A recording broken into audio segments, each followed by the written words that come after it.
Yeah, classification and patterns of disease. Okay, actually tugiye kuvuga about germ theory of diseases. Germ theory of diseases. We have like amazing stories mu myaka yagiye ishira, hajyaga habaho indwara ariko abascientists ndetse n'abantu sibyo abascientists bakaba batagira gute, bakaba batamenya icyo icyateye iyo ndwara, bamwe bakabyitirira wenda ngo ni imyuka mibi sibyo, abandi bakabyitirira ngo ni nk'abantu bavumwe, nk'urugero nk'indwara yitwa nk'ubushita, ibyo bita ubushita nyine bwabayeho icyo gihe, actually babyita plague sibyo, bwabayeho icyo gihe. Ntabwo abantu icyo gihe bigeze batekereza ko ari nk'agakoko runaka kabiteye, nk'uko ubu ngubu tubizi yuko indwara ziterwa n'udukoko, ahubwo bo icyo gihe batekereje ko ari abantu bavumwe ngo bagomeye Imana, noneho Imana igateza icyo cyorezo bakarwara. Kumbi byari byaratejwe n'iki? Byari byaratejwe n'udukoko imbeba zatwaraga nyine mu bwoya bwatwo, noneho utwo dukoko duba spread out mu Burayi bwose, noneho biteza indwara.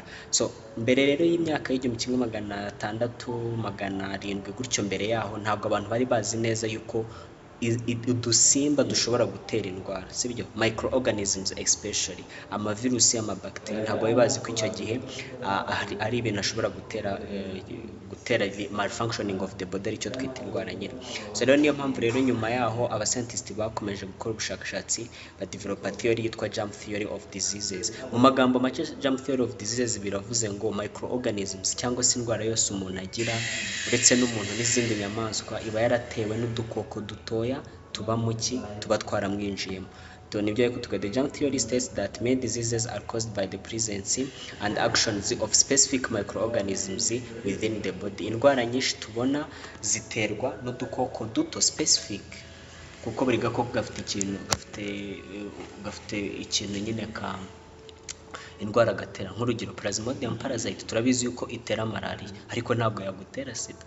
So rero buri gakoko gafite indwara ubwako gashobora gutera bitewe nuko kagiye mu mubiri w'umuntu. Rero abantu babivumbuye in 1667 Anthony van Leeuwenhoek was the first to observe microorganisms in the droplets of water.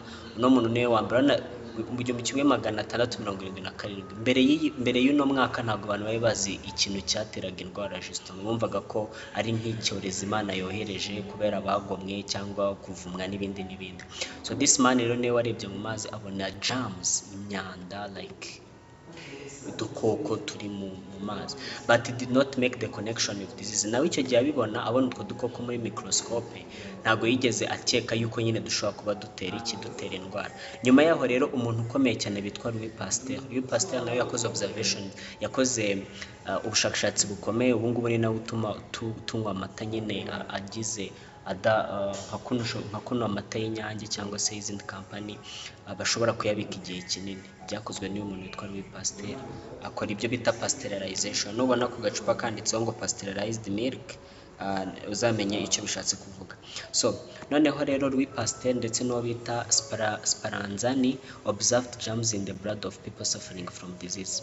Baje kubona mu maraso y'abantu babonamo udukoko. Icyo gihe rero nibwo byahise bitangira kumenyekana yuko indwara zishobora guterwa n'iki? N'udukoko. They suggest that germs were an effect of disease rather than the cause. No kuvuga ngo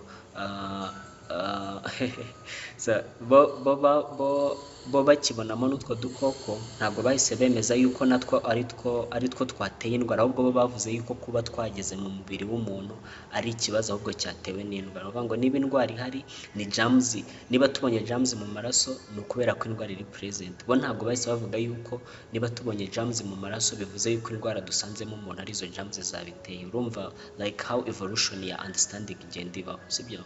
So ubwo ndi kugira ngo twumve nyine uburyo iyi teori yo kuba umuntu arwaye tukaba tuzi ngo naka gakoko gashobora kuba kamuteye indwara aho byaturutse. So the observations and actions of Ignaz Semmelweis, Joseph Lister and John Snow were a great contribution to the acceptance of germ theory. Abangaba nibo baje kwemeza yuko noneho indwara zigera gute zishobora kubaza ari zaterwa na germs. However, the laboratory works of Louis Pasteur and Robert Koch in the following decades provided scientific proof for germ theory. Nyuma yaho ba Louis Pasteur n'abandi baje gukora izindi proof koko noneho bigaragara neza ko germ theory ariyo ko indwara zigira gute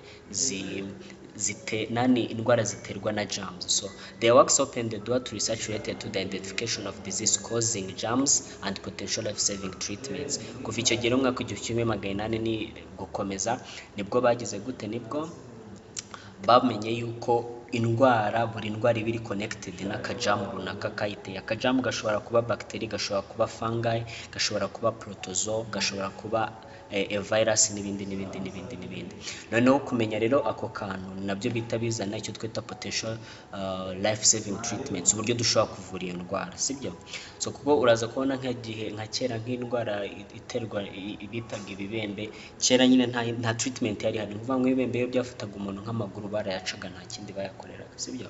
So rero hano the work of Louis Pasteur n'umuntu Louis Pasteur ndetse na Semmelweis, buri work bakoze icyo yatugejejeho, sibyo? The work of Edward Jenner and Ignaz Semmelweis showed that infectious diseases may be caused by an infectious agent or agent or germ. No kuvuga ngo infection cyangwa se indwara ituruka ku ma infection ishobora kuba yatewe na germs cyangwa se utu agent dutoya. Iyo tuvuze agent ni somehow nyine izo microorganisms, sibyo? This was accepted by the germ theory of disease for a very long time. The work of Robert led to be wide accepted to the germ theory. Ibyo bano ba Pasteur bakoze bakomeza gukora research nibyo byemeje yuko the germ theory koko bishoboka ko indwara tubona zishobora kuba ziterwa n'udukoko dutoya. Pasteur made a number of important steps forward. He indicated that fermentation is the result of the action of microorganisms on sugar. Nawe waje gusobanura yuko fermentation cyangwa se tutanarinze tunigora uburyo nk'amatavura, sibyo? Nko kuriya amatavura kuriya inzoga ishya, sibyo? Inzoga ishya yavuze yuko biterwa n'ama microorganism aba ari kugira gute action y'ama microorganisms zigira ku isukari. Rero izo microorganisms nizo yise yeast, sibyo? Zitwa yeast. Izo microorganisms zitwa yeast. So huge number of people at the time believed that living things could arise spontaneously from non-living things, and this theory was known as spontaneous generation. Mu gihe cyabo abantu benshi bemeraga yuko living things zishobora guturuka mu kintu kiri non-living, sibyo? Ko like a microorganism ishobora guturuka muri non-living nta kindi kintu turutseho, sibyo? So rero kugira ngo iyo theory ibe rejected, uwo niwe bita Pasteur. To reject this theory yitwa spontaneous generation, he showed that if broth is boiled in a sealed container it would stay clear, but once he added material which had been exposed to the air, microorganisms grew in the broth, sibyo? Broth is a kind of let me show you broth, what broth is. Izi nyine nizo yifashishaga. Yes, broth, I think you can see. Broth simply ni twayita nk'isosi, reka tubivuge gutyo, sibyo? Umufa like isosi n'ibindi. Vango avuga ati niba broth nk'umufa, kugira ngo tubivuge gutyo, tuwushyize muri container iri sealed. Container iri sealed ni container ipfutse neza itagize ikintu na kimwe kiyegera, mbega nta n'umwe kuyigeraho. Yerekanye yuko izakomeza ikamera neza nuyisohoramo nyine nyuma y'igihe runaka. Noneho ahanongera nayifata yayishyize muri open air. Noneho bishyira muri open air abona yuko some microorganisms zagiye zigrowinga kuri broth hejuru. So finally he decided a series of experiments using swan, naked flask n'ibindi yerekana yuko hari utukurumva microorganisms n'udukoko dutoya tutapfa no kuboneka nyine tuboneka ariko dukoresheje microscope. So rero kugira ngo akonvinsinga abantu kuri icyo gihe byari bigoye, sibyo? So let's see the summary mu magambo make. The summary y'ibyo Louis Pasteur yakoze kwari kugira gute, kwari gufightinga theory yitwaga spontaneous generation. Abantu bizereraga yuko ikintu kiri non living gishobora kuvamo ikintu kiri living spontaneous, akora ikintu gikomeye cyane technique of sterile culturing of microorganism. Sterilization bajya banayikora cyane no kwa muganga kuriya urumva kera bajyaga bashobora nko kuba babaga umuntu bakoresheje wenda ibyuma byo kubaga ariko kuko batizeraga yuko nyine hashobora kuba hariho udukoko dutoya ntibabanze kubitwika ntibabanze kubinyuza muri alcohol. So urumva noneho bikahita ubwo bisigira umuntu ama infection akaba ariyo yamwica. Rero we ko yerekanye ko hari izindi microorganisms zishobora kuboneka in air ku myenda twambara na hehe nibwo yasazana sterilization technique avuga tushobora no kugira gutushobora no gutwika sibyo ugatwika icyo mugiye gukoresha ku murwayi cyangwa se ushobora no kugihanagura na alcohol hanyuma izo microorganisms zishobora gutera infections zikagira gute zikavaho sibyo. So ndetse ngira ngo chapter kuri culturing ibyo narayibabwiye guculturinga n'uburyo worora microorganisms nyine muri container if you can say that way. So rero iyo ukoze sterilization ikintu niba ugiye no gushyira bacteria wenda muri container runaka bisaba yuko iyo container ikorera sterilization kubera iki kugira ngo wirinde yuko izo bacteria zizasangamo izindi microorganisms. Bega ubushaka yuko those microorganisms ushaka guculturinga ziba totally isolated sibyo ziba totally isolated. So rero ikindi kintu pasteur yakoze muri medicine cyangwa se mu bw'ubuvuzi ni technique of fermentation and conservation of drinks. This is unique. Iyi nabibabwiye ikintu bita pasteurization ni uburyo ubugene kuno dukonserve ibyo kunywa especially nk'amata. Turabizi ko nk'amata iminsi ngaha aba yavuze ikivuguto nacyo kirengeza iminsi ngaho kiba cyapfuye ariko Louis Pasteur yagerekanye technique nziza ushobora kugira gute gukora gukonserva icyo kunywa nk'amata ntikivure kikamara umwaka ibiri. Fermentation ni n'ubundi buryo bwiza yerekanye ushobora gukoraho mo alcohol nyine sibyo of course. So ikindi rero ni yakoze technique of antiseptic surgery to prevent contamination of wounds during the surgical operations in hospitals. Antiseptic nyine ni biriya n'ubundi navugaga uburyo bahanagura just ibikoresho bakoresha muri surgery kugira ngo birinde ama infection. Ushobora kujya gukorera surgery umuntu cyangwa se kumukorera operation instead yo gucuringa n'icyo yari afite ahubwo ukamusigira n'ibindi bibazo. So antiseptic surgery nyine ni we wa suggesting uburyo ushobora kubaga umuntu ariko ibikoresho wamukoreshejeho nabyo ntibigire ikibazo bimusigaho bikamusigira ameze neza. Ikindi kintu gikomeye cyane nuko Louis Pasteur ya developing the germ theory of disease which postulates that all contagious and infectious contagious nyine ni izi ndwara zandura and infectious diseases must be caused by a pathogenic microorganism. Novuga ngo indwara icyo gihe yahise asobanurira abantu ko indwara ntabwo ari umuvumo Imana yohereje ku bantu, ntabwo ari uko abantu bakosheje bagize gute, ahubwo iraturuka kuki? Iraturuka ku tu microorganisms twinjiye mu mubiri w'umuntu tukaba turi kumutera iyo ndwara.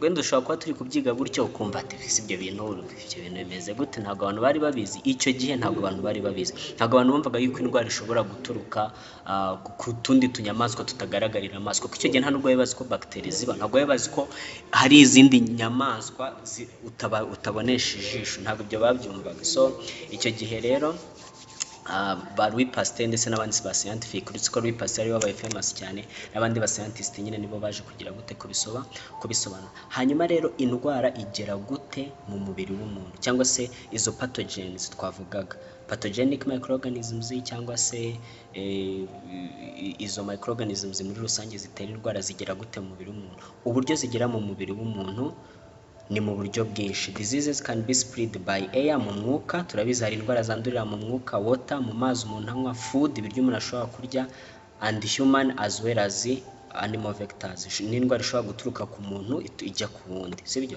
Indwara ishobora guturuka ku muntu ijya ku wundi, kimwe nuko hari inyamaswa zanduza abantu. Izo nyamaswa zanduza abantu zo ziba zimeze gute? Ziba zifite tuzita vectors, sibyo? Tuzita vectors. Nk'urugero umubu it's a vector, sibyo? A mosquito is a vector kubera yuko itwara aka microorganism gatera malaria, sibyo? N'izindi nyamaswa nyinshi turabizi, nk'imbwa irumye umuntu ishobora kumutera indwara yitwa ngo ibisazi by'imbwa, sibyo? n'izindi nyamaswa nyinshi zishobora kwanduza, na tuno tunyamaswa tworora mu rugo, imbwa ndetse n'amapusi n'izindi zishobora kwanduza abantu. Iyo inyamaswa yanduje umuntu rero biba bigenze gute? Bivuga ngo aka microorganism kari kuri iyo nyamaswa yo iba ifite immune system ibasha kukihanganira, ariko byagera mu mubiri w'umuntu ikagira gute? Yo ntibasha kugira gute? Kukihanganira. Aribyo rero bashobora kuvuga nko kuri, nubwo batari babikonfaminga kuri AIDS, yuko yashobora kuba yarabaye muri ki, ishobora kuba yarafectinze other organisms like orangutan cyangwa se chimpanzee, ariko chimpanzee zo zikaba zari zifite immune system ikomeye cyane itarabashaga nyine gutuma iyo virus zafectinga. Noneho yaba transferred from the chimpanzee to a person agasanga bafite immune system iri weak cyangwa se ubwirinzi buri weak, bikarangira nyine indwara igize gute? Imufashe. That's actually the postulation on AIDS, sibyo? So noneho rero the work ya bano bantu yazanye iki, sibyo? Coach postulates. Iyo tuvuze postulates ni hari ukuntu umuntu akora research, sibyo? Hanyuma yamara gukora research gupostira ni nko kugira gute? Ni nko kugereranya cyangwa se akagereranya nyine bitewe n'uko research ye imeze, sibyo? Icyo gihe nyine kenshi umuntu akora postulation nk'urugero nk'iyo adafite enough information on the research hypothesis, sibyo? Cyangwa se when the knowledge afite kuri a certain concept iri limited, ariko akaba afite something to assume, sibyo? So postulate ya mbere yakoze ni a specific organism must always be observed in association within the disease, sibyo? Organism iyo ariyo yose ikwiriye kubonwa mu buryo ishobora guteramo indwara. The organism must be isolated from an infected host and grown in pure culture in the laboratory. Bivuga ngo organism igomba kugira gute? Igomba kurererwa cyangwa se igakurirwa ahantu hari isolated, tuyitandukanije na infected host. Iyo tuvuze infected host nyine ni izindi nyamaswa nyine zo zanduye, sibyo? Noneho ikaba grown in pure culture. Tuvuze pure culture nkuko twabivuze nka ya mabacteri azaba ari muri culture yayo, ubwo iyo culture nta zindi bacteria zigomba kuba zirimo z'ubundi bwoko cyangwa se izindi microorganisms zigomba kuba zirimo z'ubundi bwoko. When the organisms from the pure culture is inoculated into susceptible host organism, it must cause the disease, of course. Bivuga ngo niba dufite microorganism cyangwa se organism yariri muri pure culture. Iyo tuvuze pure culture nabivuze ni igihe organism y'ubwoko bumwe iri ahantu hamwe honyine. Bivuga ngo niba dufite n'akabika wenda karimo certain organisms, izo organism akaba ari zonyine ziri muri iyo bika, nta n'izindi microorganisms zirimo. So rero iyo izo ngizo rero zihuye na susceptible host organism, bivuga ngo iyo zihuye n'indi organism yo yanduye zishobora kugira gute? Bishobora kuzitera indwara. So the infectious organism must be re-isolated from the diseased organism and grown in pure culture. Bivuga ngo organism ishobora kuba yanduye, ariko dushobora noneho kongera tukayisolatinga, tukayishyira ahantu hayo ku ruhande kugira ngo wenda tuyikore treatment mu buryo bworoshye. So what are the classification of diseases? Tugiye guclassifyinga diseases, sibyo? So the following are the meaning of disease, signs and symptoms, sibyo? Mbere na mbere tugiye kumenya what is a disease mu magambo make, what are the signs ndetse n'icyo twita symptoms. Turabizi yuko nyine niyo ugiye kwa muganga nyine barakubaza biriya bintu nka muganga kubaza iyo umugeze imbere abashaka gucollectinga the signs ndetse na symptoms. Hari n'izo ashobora kwibonera n'amaso ye, ariko from ushobora nawe kumubwira mu magambo aribyo twita examining. Noneho icyo gihe niyo umubwiye mu magambo amenya ubwoko, kuko indwara noneho zabaye nyinshi, amenya ubwoko bw'ikizamini ari bugufate, sibyo? Mwahita wenda ndamufata amaraso, wenda ndamufata amacandwe, wenda ndamufata umusane n'ibindi. So disease ni iki rero? What is a disease? A disease is a disruption of the normal body function. Iyo tuvuze disruption of the normal body function ni ihungabana se, ni nko kurogoya nyine uburyo umubiri wawe busanzwe ukoramo, sibyo? N'ubwo umubiri wanjye iyo uri normal ufite uburyo usanzwe ukora gutya this and this, ariko noneho iyo flow ibaye disturbed, ubwo ngubwo that flow can be disturbed by a disease, sibyo? Ikindi rero dufite signs, sibyo? ikindi dufite signs. Signs are indications of disease that can be observed by examining the patient. No vango signs ni indications, ni ibigaragaza indwara umuntu arwaye, dushobora kubibona tunyuze mu kureba ibizamini biturutse ku murwayi. Navuze ibizamini biriho ni iby'amaraso, by'amacandwe, by'umusarani, ni byinshi cyane. Muri ibyo bizamini rero umuganga niwe uza akabyiga, yamara kubyiga ibyo bizamini akamenya signs arebyemo zimurangira indwara ushobora kuba urwaye, sibyo? Kwibuke ko hari n'amasigns, hari n'indwara zigiye zipfa guhuza signs. Noneho what are symptoms? Symptoms izo ni indications nazo of disease perceived only by the patient. Nuvuga ngo symptoms symptoms actually nabyo ni ibigaragaza indwara, ariko ikibazo cyabyo byo ni umuganga, ni umurwayi wenyine ubyumva, sibyo? Only the patient, umurwayi wenyine niwe ubyumva. The doctor cannot perceive it, ntabwo yabimenya, ntabwo yabibona. Nibyo uko umurwayi yiyumva mu magambo make, sibyo? Uko umurwayi agira gute yiyumva. So uko kuko rero umurwayi yiyumva, uragenda ukabivuga uko wiyumva, uko wumva umutwe uri kundya, ndikuruka, ndikugira gute. Noneho muri ibyo ngibyo ubwiye muganga as symptoms, we akahita amenya the kind of exam azagufata kugira ngo amenye the signs. Those signs rero nizo azafashisha kugira ngo nanone amenye the kind of disease, sibyo, you might be having, sibyo? So rero ibi ngibi nibyo navugaga. The normal functioning of the body is disturbed when the body is infected. Nibyo nyine icyo gihe nibyo twita disease. Bivuga ngo iyo normal function ya body yari hari iri kuba ikaba disturbed, icyo gihe tuvuga yuko someone is infected by a disease. Noneho ikindi, many types of disease are broadly divided into two categories. Diseases ziri muri kategori ebyiri z'ingenzi. Dufite infectious disease ndetse na non-infectious disease. So we can go on. So infectious diseases rero ni izi are caused by microorganisms known as pathogens, which may include virus, bacteria, fungi and protozoa. Those diseases are communicable, sibyo? Izo diseases ziri iki? Ziri communicable, sibyo? Sorry.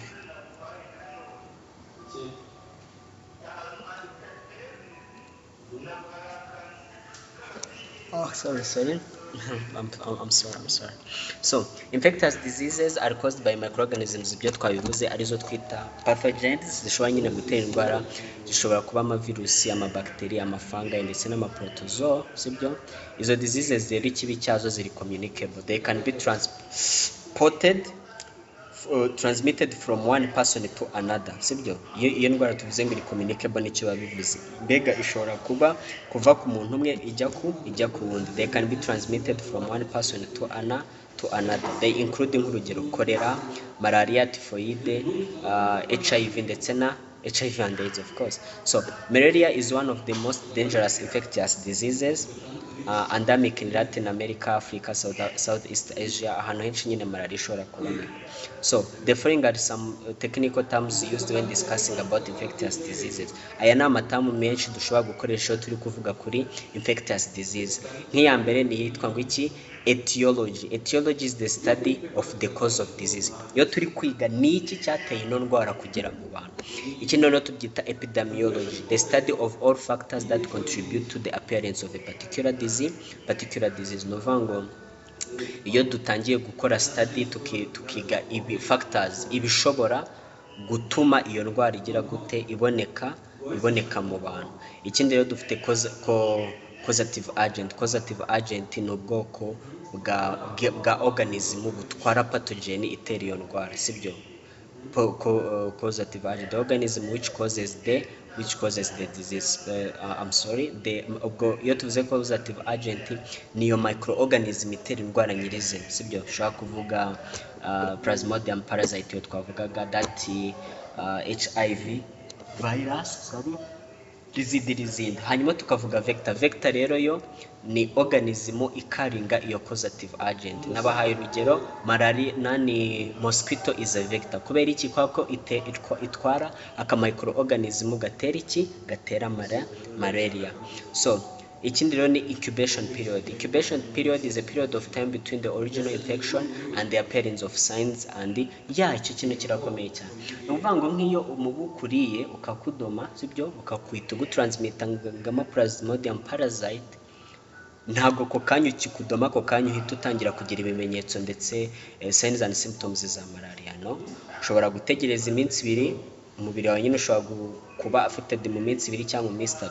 Icyo gihe rero hagati y'igihe ako ka causative agent kakwinjiriyemo n'igihe iyo time iri hagati y'igihe kakwinjiriyemo ndetse na time ibimenyetso bya mbere byagaragaye by'uko urwaye malaria, icyo gihe tukita incubation period, the period of time between the original infection and the appearance of signs and symptoms. Ni ukuvuga ngo mbere deje umubiri waranduye ariko ntabwo wari wagaragaza ibimenyetso. None ikindi dufite infective period, the time during which a person is capable of passing the disease on to another person. Murabizi ibi bintu bajya babivuga ngo niba urwaye ino ndwara ngo ushobora kwanduza, sibyo? Atari ko mbere y'iki gihe iki n'iki ushobora kuba utakanduza. Icyo gihe nicyo twita infective period. Ni ukuvuga ngo igihe indwara ushobora kuba uyifite, muri icyo gihe ukaba ufite ubushobozi bwo kwanduza mugenzi wawe, icyo gihe tubyita iki? Tubyita infective period, sibyo? Ni ukuvuga ngo nk'urugero hari nk'ukuntu ushobora kurwara nka grippe. Dukoresha indwara zisanzwe. Grippe kwa kundi bikiri hot kimeze nabi cyane, kiriya gihugu gishobora kwanduza abantu, ariko iyo iri mu bihe byayo byo gushira nyine kwa kundi buri mu munsi wa nyuma uri kuyikira, icyo gihe ntabwo gishobora kwanduza, sibyo? So hanyuma rero carrier, the person who has been infected. Of course niba utwaye indwara runaka, sibyo, uraba wagize gute, uraba wabaye infected, nyine turaba tukwita carrier, sibyo? Niba ufite indwara runaka ushobora kwanduza, ubwo uri umukariya nyine, ukarinze iyo ndwara, sibyo? If you can pass that disease from you to another person, that disease is called and you as a person you are called a carrier. So noneho rero what is ikindi ni prevention. Prevention are the measures, sibyo? Nuvuga ngo ni uburyo dushyiraho kugira ngo twirinde indwara runaka. Kugira twirinde malaria turatema ibihuru, turyame mu nzitiramibu n'ibindi. Ibyo byose ni prevention. These are the measures dufata kugira ngo twirinde iyo ndwara. None what about the treatment? Ni measures dufata kugira ngo ducuringe izo ndwara. Treatment measures, tuzatuguha ibinini n'urugero, tuzatugutera urushinge, izo zose ni treatment. Hanyuma antibody is a protein produced by the body's immune system when it detects harmful substances called antigen. Nuvuga ngo antibody ni ubwoko bwa proteine umubiri ugira gute usohora cyangwa se uvubura mu gihe ni immune system inabikora, sibyo? Mu gihe yumvishe yuko hari some harmful substance yinjiye mu mubiri. When a harmful substance yinjiye mu mubiri ariyo twita antigen, hahita habaho production y'icyo twita antibody. Antibody nyine nije nyine kuita covering iyo antigen iyirukane mu mubiri. So what is an antigen? Any substance that causes your immune system to produce antibodies against it. Nuvuga ngo substance yose ishobora kwinjira mu any substance ishobora kwinjira mu mubiri bigatuma umubiri uproducinga ama antibodies, tuyita antigen. You know what is a host? A host can be anything living organism, ion which pathogens can survive. Nuvuga ngo a host can be anything living organisms or ion or which pathogens can survive. Nuvuga ngo ikintu cyose the pathogens zishobora kugira gute, zishobora kubamo zigasurvivinga ntizigire ikibazo, icyo kintu tuzacyita host, sibyo? Nuvuga ngo nkatwe niba zitugezemo tukaba zitwafectinga, impamvu zitwafectinga nuko umubiri uri kurwana nazo nyine just trying to kill them, nazo ntabwo ziba ziri safe in our body. So rero if the microorganism can live in a certain living thing, ntizibe chest out or whatever, icyo gihe tuzabyita ko ari host. What about the hygiene?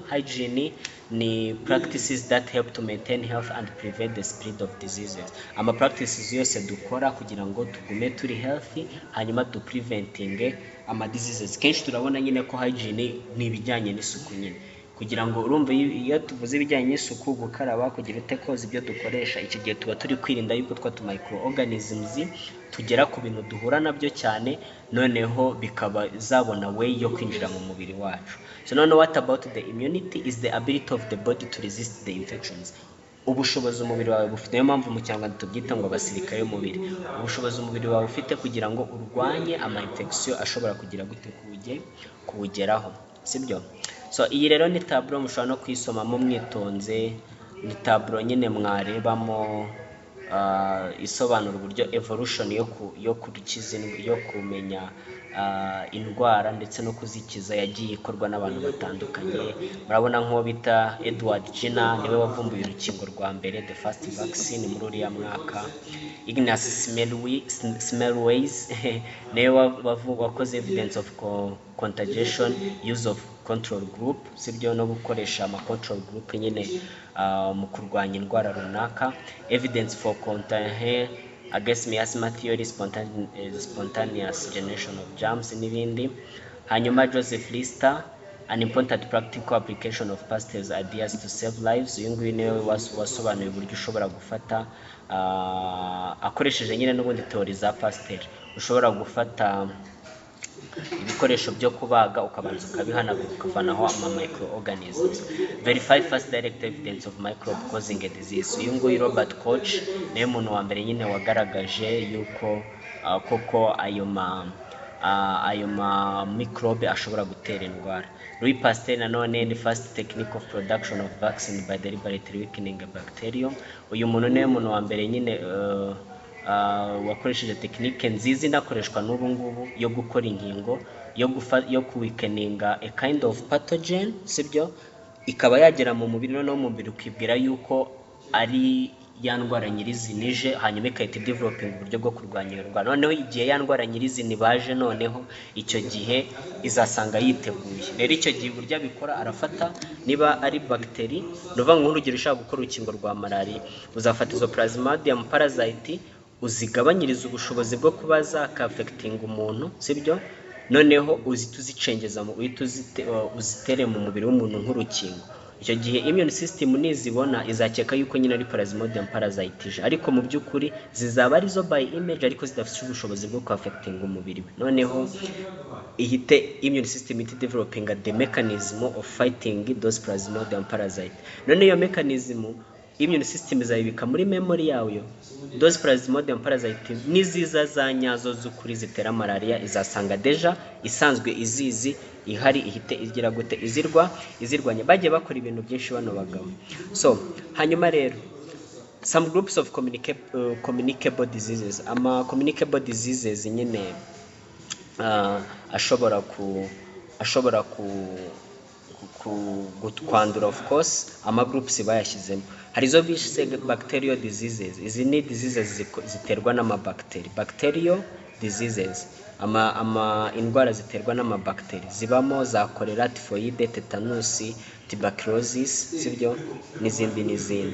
Noneho dufite nizo twita viral diseases. Viral diseases, of course, viral ni muri biology ni virus, bijyana na virus. Indwara ziterwa n'amavirusi harimo sida, harimo polio, measles, ebola n'izindi. Iziterwa n'amaprotozo turasanga na malaria irimo.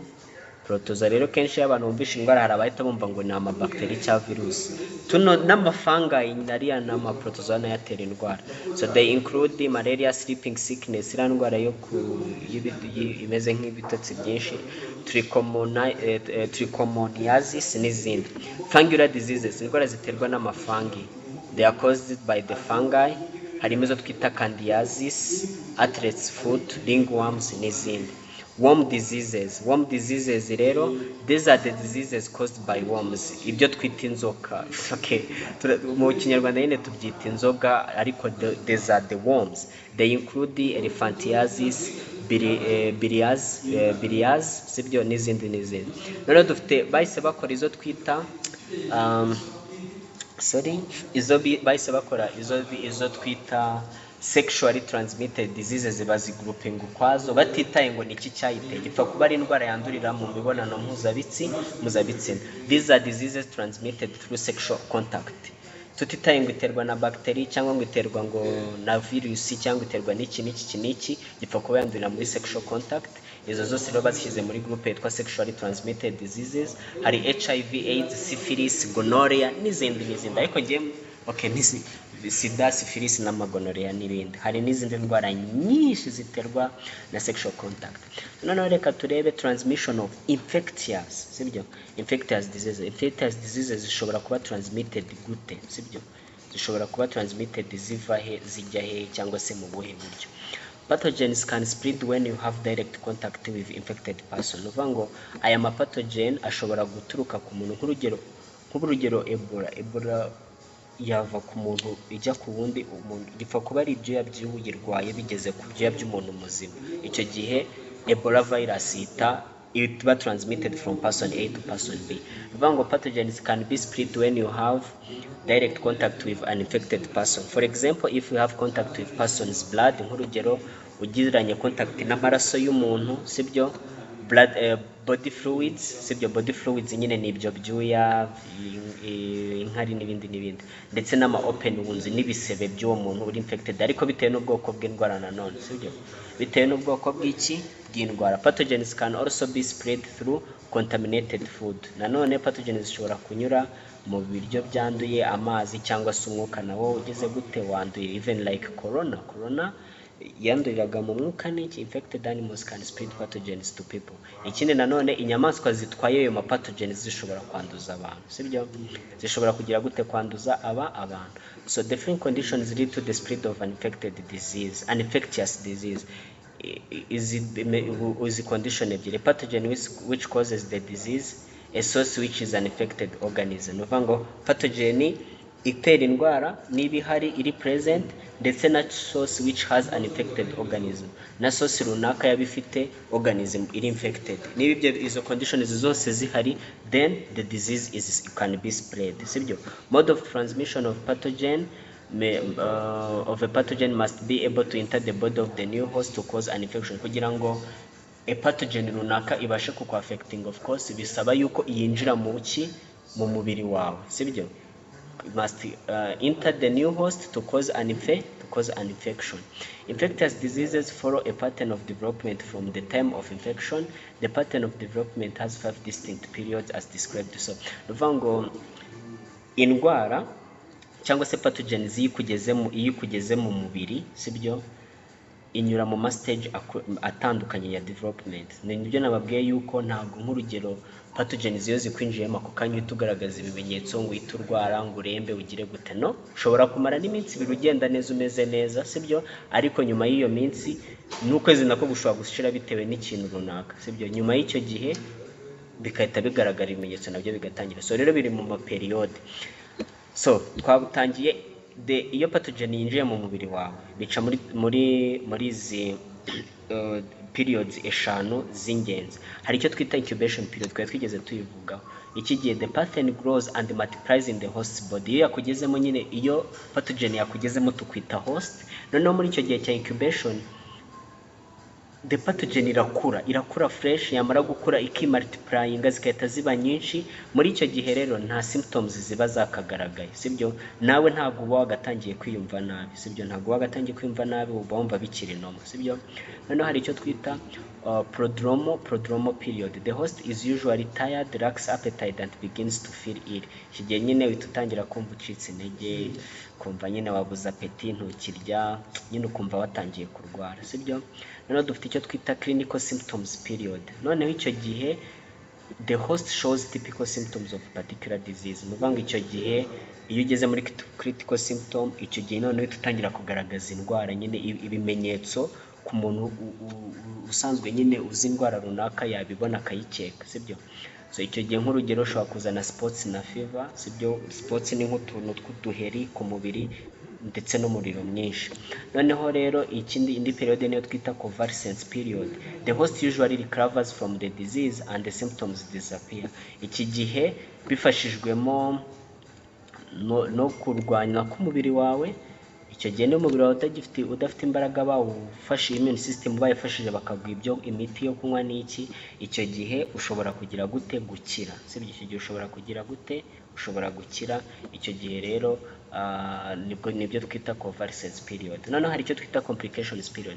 So complication periods ushobora gukira koko, sibyo? Ariko iyo ndwara ikazagusigira ingaruka se niko twabyita, kazagusigira ikintu nyine n'ubundi ku mubiri wawe kizaguteza ingaruka mu bihe biri imbere. Nk'urugero, some diseases cause further complication.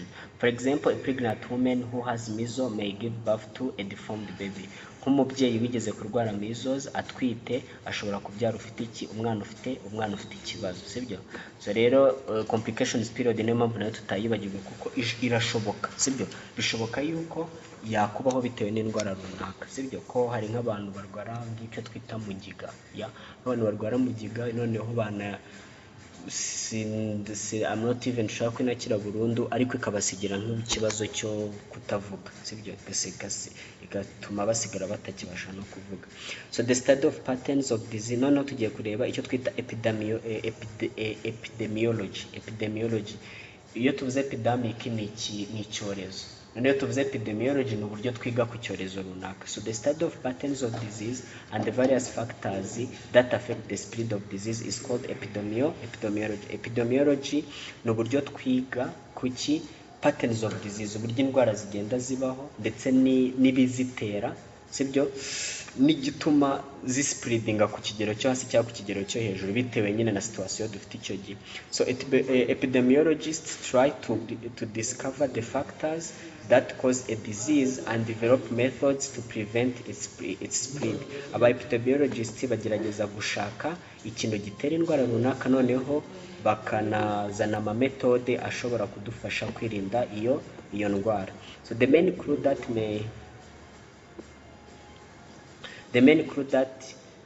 clue they use come from data. Of course, ibintu bakoresha ni imibare, they apply mathematics.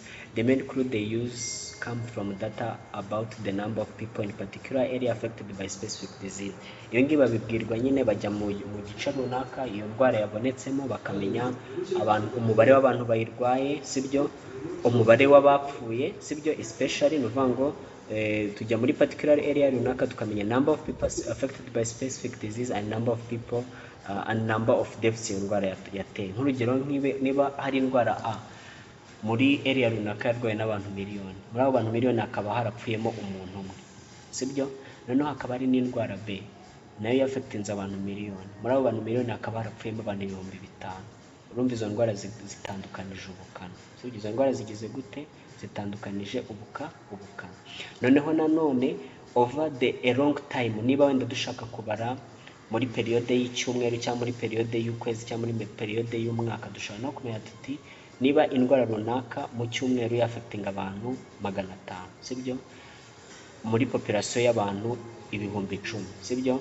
Noneho indi ndwara ikaba yafectinga abantu 200 muri population y'abantu 10,000 ariko muri 1 week. Icyo gihe ibyo byose hari amakuru bigira gute biduhereza. So rero dutangira dukarikira icyo twita incidence rate, sibyo? Incidence rate is the number of new cases of disease in a given population occurring during a specific time. Nuvuga ngo muri population runaka turimo, sibyo? Umubare w'indwara umubare w'abantu barwara indwara muri periode runaka biterwa nyine n'igihe periode twihaye, ukwezi, umwaka, y'icyumweru n'umunsi nawo wabara nta kibazo, cyangwa se umwaka, sibyo? Turaba rero umubare w'ama cases yabonetse y'abantu banduye tudivize umubare ni percentage mu magambo make, tudivize umubare w'abantu bose hanyuma dukubijana, sibyo?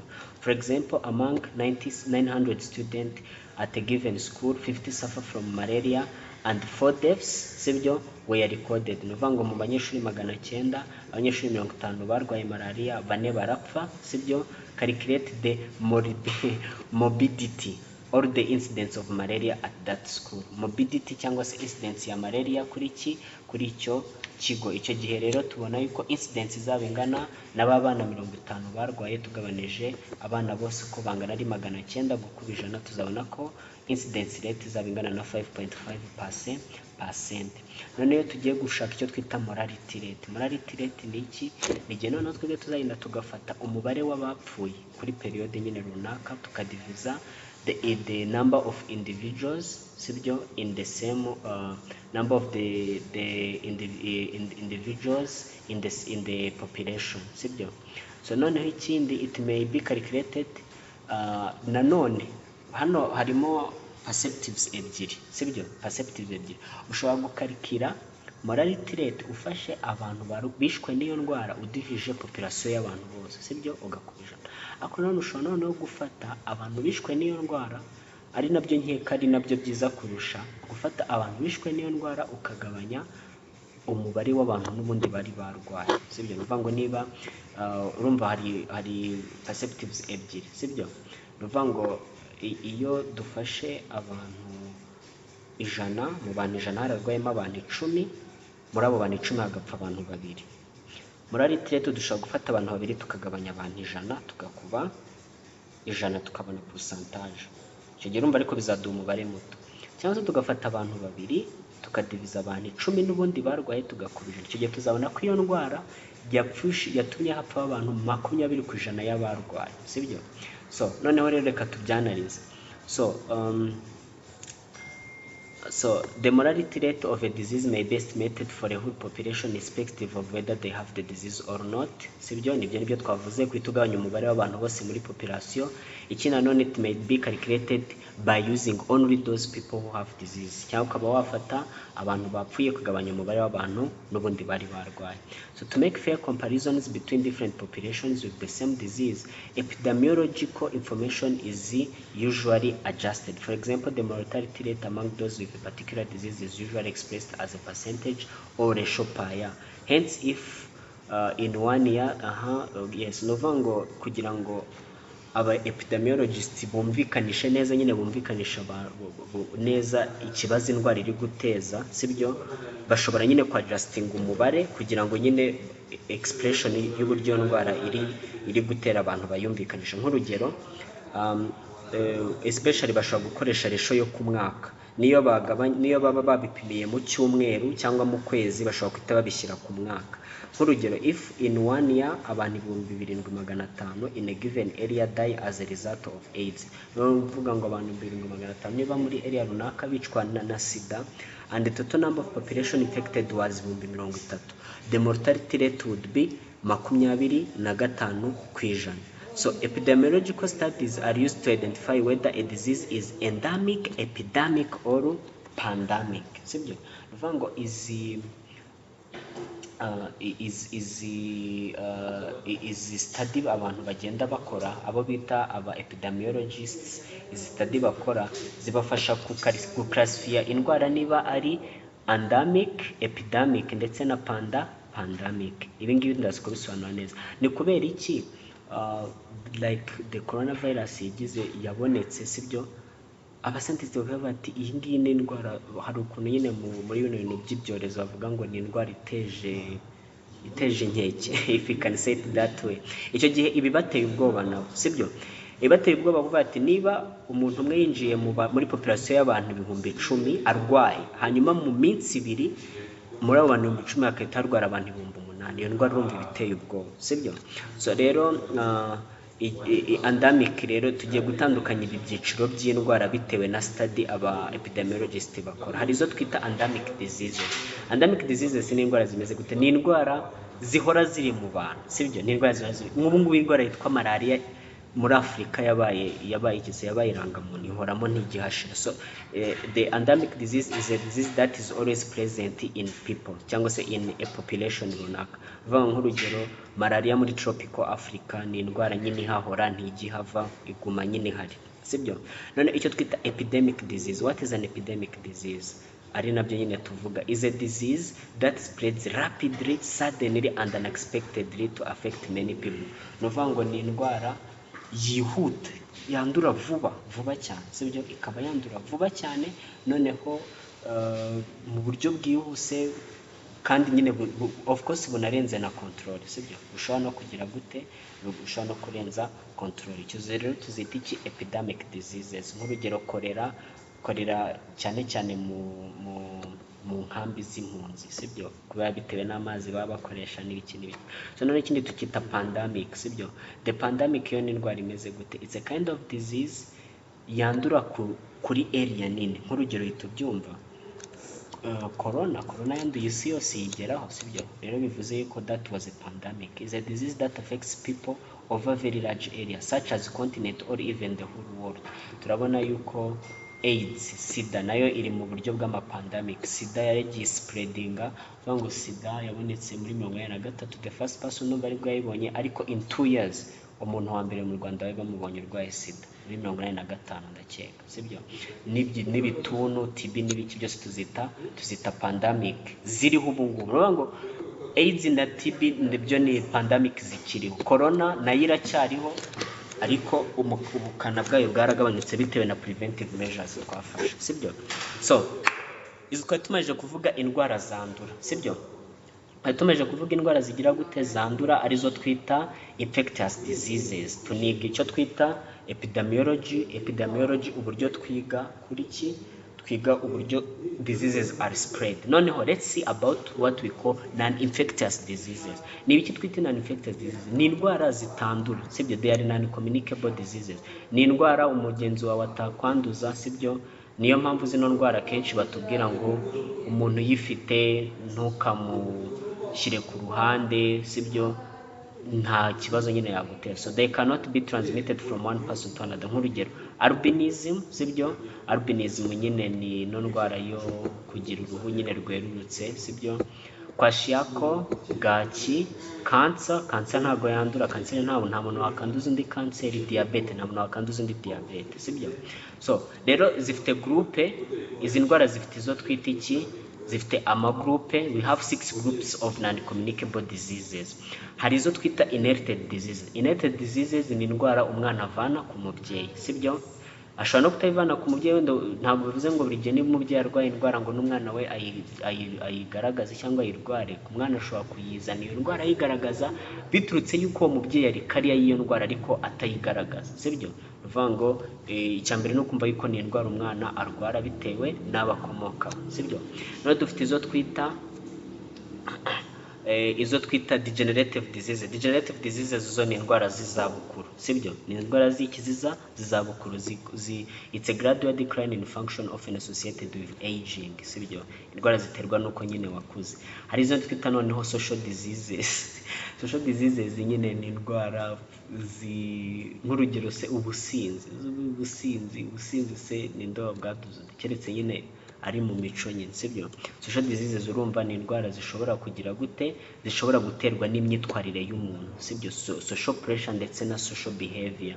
So drug dependency, sibyo? Kudependinga ku biyobyabwenge n'ibindi. Biriya nayo aba ari indwara, something you don't have control over, that's a disease.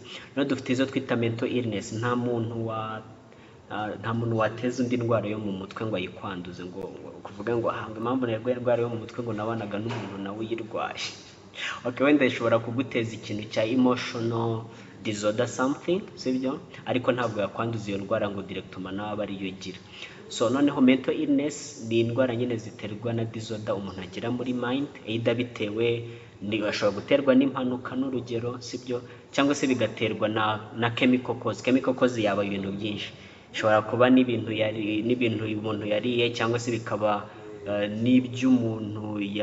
n'iby'umubiri we wa developinze n'ibindi. So ibindi ni eating disorder nka obesity, ububyibuho ukabije. Nta muntu wakanduza undi ububyibuho ukabije, uretse yuko nanone hari umubyibuho ukabije uri hereditary, sibyo? Ushobora guturuka ku babyeyi bawe. A disease caused by under eating or overeating. So nuvuga ngo eating disorder ni indwara zo zigize gute, ziterwa nuko umuntu yariye ibintu bike bidahuje bidafite intungamubiri zihagije, cyangwa se umuntu yariye ibintu bigize gute bikabije, ibinure byinshi, amasukari menshi. Izo rero nizo twita eating disorder. None dufite izo twita deficiency disease. Ni indwara nyine ziterwa nuko hari ibintu runaka ugira gute ubura mu mirire yawe, sibyo? Lack of some nutrients, sibyo? Kubura vitamine runaka utajya urya, utigeze ubona n'ibindi. Zo tuzita iki? Deficiency diseases. So noneho what are the common infectious diseases? Infectious diseases n'ubundi twari twigeze tuzivugaho, hano tugiye kuvuga ngo common nyine urumva ntabwo tugizinyuramo zose. Ibingibi ni ibintu you can search on them, sibyo? Wabisearchinga bino ntabwo bikaze, sibyo? Wabigira gute?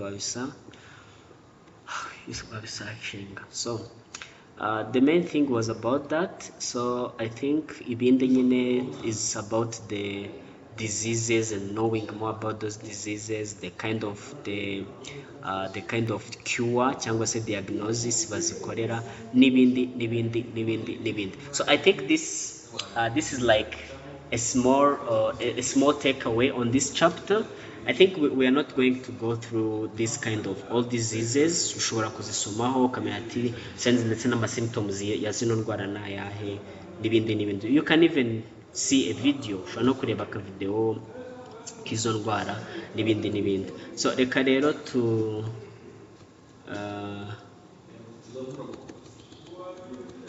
I think we can call it a day. Noneho I give you those summaries for those people who are not available today, who were absent. I think they are gonna watch this video and read out those summaries which I'm going to provide like in 5 or 10 minutes to come. So I think you just had an amazing class today. Any question that you may have or a suggestion, all the works that you've been doing that you want to submit, you can submit them through my WhatsApp. Okay, thank you so much.